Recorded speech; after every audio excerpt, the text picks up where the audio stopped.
Well, hi there. What I have to show you today is how to find the exact area between the graphs of two different curves that aren't necessarily functions. Now, to kind of set it up, let's look back at what we've already done when we were finding the exact area between graphs of functions.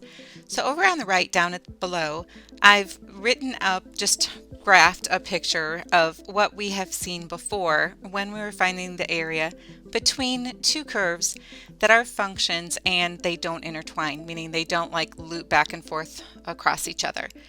So here in this picture, when we see our graph and we are looking at if we spanned from left to right and had vertical sub-rectangles as we go along, then we would use the differential dx, and the way we would find the area caught between those two curves is we would identify the curve that is above the other one over the region. Here that's the line, which is g of x, and then subtract off of that the curve that is below throughout the region. Here that is the parabola, which I've called f of x.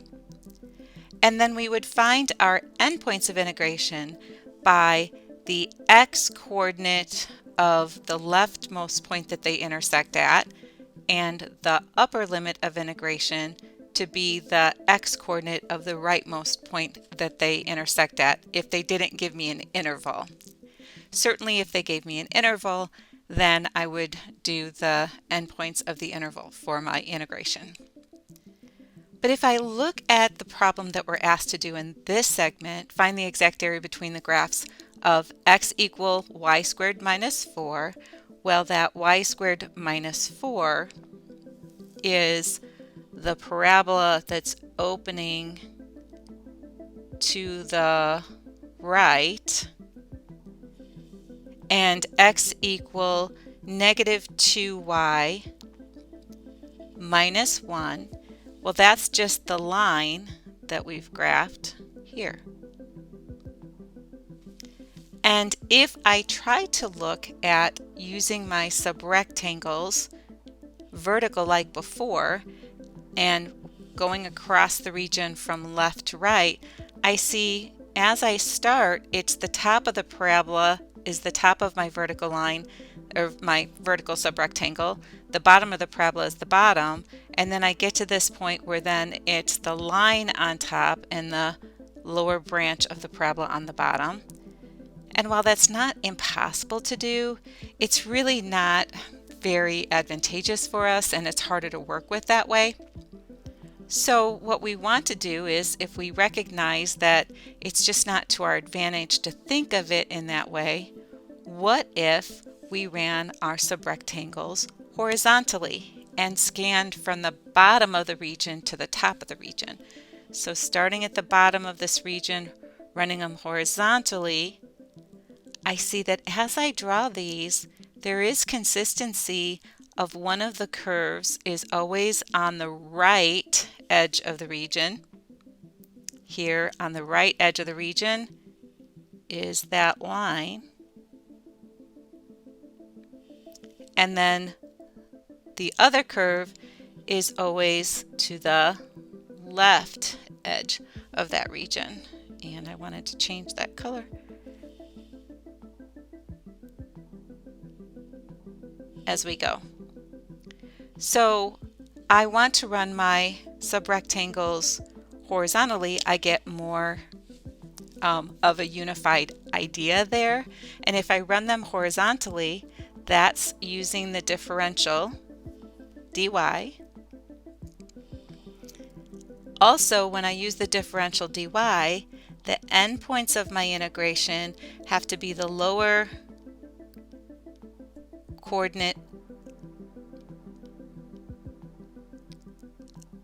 that's the y coordinate, and then the upper is the upper y coordinate of your point of intersection. And then we do our subtraction of the right curve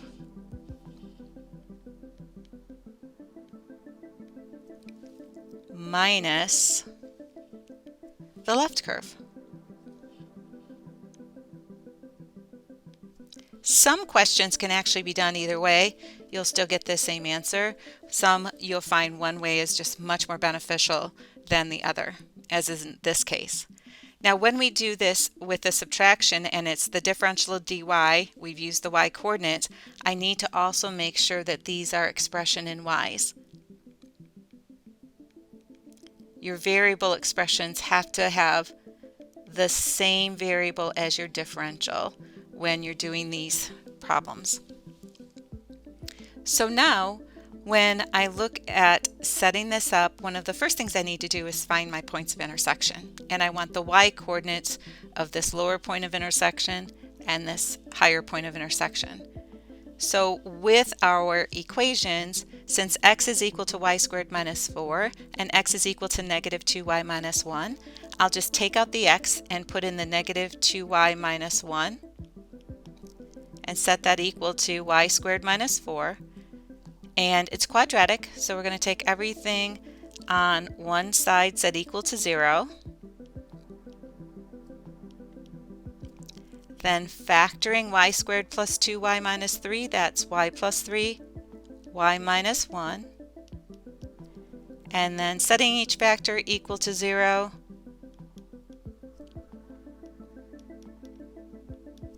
I get y is equal to negative 3 or y is equal to 1. So my lower limit of integration is that negative 3 to my upper limit of integration is my y value of 1. And I don't need to go find the x's because again we're using the differential dy. Now the rightmost curve is the line, remember? So that is this equation. And if it weren't solved with the x alone and the expression in y is on the other side, I would need to do that first. But it is solved that way. So I have my negative 2y minus 1 and then minus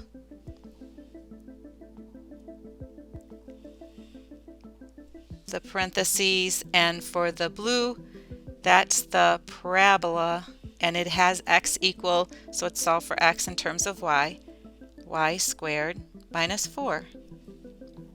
And remember, this is dy. So we are going to remove the parentheses and collect like terms, and we'll have a negative y squared minus 2y, and then remember that negative 1 has to be distributed through that parentheses. My constant will be negative 1 plus 4, which is a positive 3, and that's dy.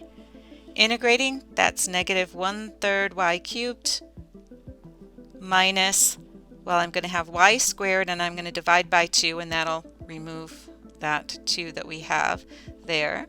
And then plus the integral of 3 dy is 3y. And we are evaluating that from negative 3 to 1. Plug in the 1 first. That's negative 1/3 times 1 to the power 3 minus 1 squared plus 3 times 1. Subtract from it, plugging in the negative 3. Negative 1/3 times negative 3 cubed minus negative 3 squared plus 3 times negative 3. So that's negative 1/3 minus 1 plus 3, and then minus in the parentheses, negative 3 cubed is negative 27. Negative 1/3 times negative 27 is a positive 9. Negative 3 squared is positive 9, so then I have minus 9, and then 3 times negative 3 is minus 9. So we have negative 1/3 plus 2 and minus a negative 9, and that gives me negative 1/3 plus 2 plus 9, and that gives me 32/3. And remember, this is area, so it's 32/3 square units.